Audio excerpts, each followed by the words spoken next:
यवतमाळ नगर परिषद निवडणुकीसाठी आज मतदानाची प्रक्रिया पार पडते। नगराध्यक्ष पदासाठी प्रमुख पक्षाच्या उमेदवारांसह एकूण 9 उमेदवार आपले नशीब आजमावतात। भाजपकडून नगराध्यक्ष पदासाठी आदिवासी विकास मंत्री अशोक उईके यांची कन्या प्रियदर्शनी उईके, शिंदेच्या शिवसेनेकडून तेजस्विनी चांदेकर, काँग्रेसकडून माजी मंत्री शिवाजीराव मोघे यांची सून प्रियांका मोघे, तर ठाकरे सेनेकडून वैष्णवी कोवे या निवडणुकीच्या रिंगणामध्ये आहेत। 5 अपक्ष उमेदवार आपले नगराध्यक्ष पदासाठी नशीब आजमावतात, तर 58 नगरसेवक पदासाठी 299 उमेदवार रिंगणात आहेत।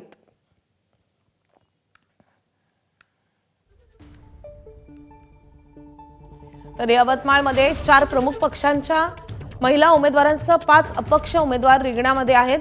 58 नगरसेवक पदासाठी तब्बल 299 उमेदवार रिंगणात आहेत। विविध कारणांनी यवतमाळ नगर परिषदेची निवडणूक ही पुढे ढकलण्यात आलेली होती। अखेर निवडणूक आज पार पडते आहे।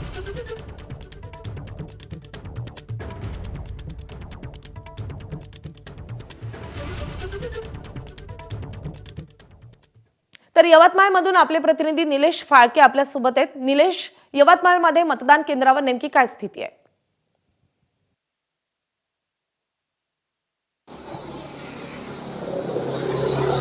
निश्चितच अपीलाच्या स्थगितीनंतर आज यवतमाळ नगर परिषदेसाठी मतदान होत आहेत। यवतमाळ शहरामध्ये जर पाहिलं तर आजी माजी मंत्र्यांची प्रतिष्ठा ही पणाला लागलेली आहे।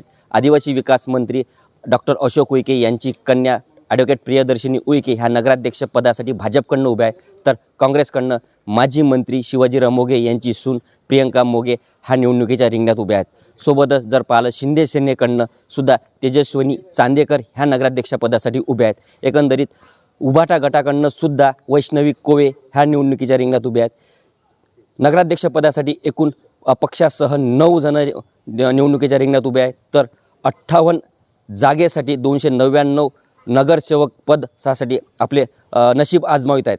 यवतमाळ जिल्ह्यात शहराचे जर विचार जर केला नगर परिषदेचा तर 2,32,315 मतदार हे आपल्या मतदानाचा आज हक्क बजावित आहेत। एकंदर अत्यंत चुरशीची आणि आजी माजी मंत्र्यांची प्रतिष्ठा पणाला लागवणारी ही निवडणूक मानल्या जात आहेत। एकंदरीत जर पाहिलं तर यवतमाळ जिल्ह्यामध्ये 10 नगरपालिका आणि 1 नगर पंचायत यांची निवडणूक झाली होती आणि उद्या त्याचा निकाल स्पष्ट होणार आहे। त्यामुळे माजी मंत्री इंद्रनील नाईक यांची पुसद हे प्रतिष्ठापनाला लागली आहे, तर दुसरीकडे जिल्ह्यातील वणी, उमरखेड, पांढरकवडा, घाटंजी अशा विद्यमान आमदार, भाजपचे आमदार, काँग्रेसचे यांची सुद्धा प्रतिष्ठापनाला लागलेली आहे। संपूर्ण मतदान प्रक्रियेवर आपले लक्ष असणारच आहे सध्या। धन्यवाद या सगळ्या सविस्तर माहितीसाठी। एबीपी माझा, उघडा डोळे बघा नीट।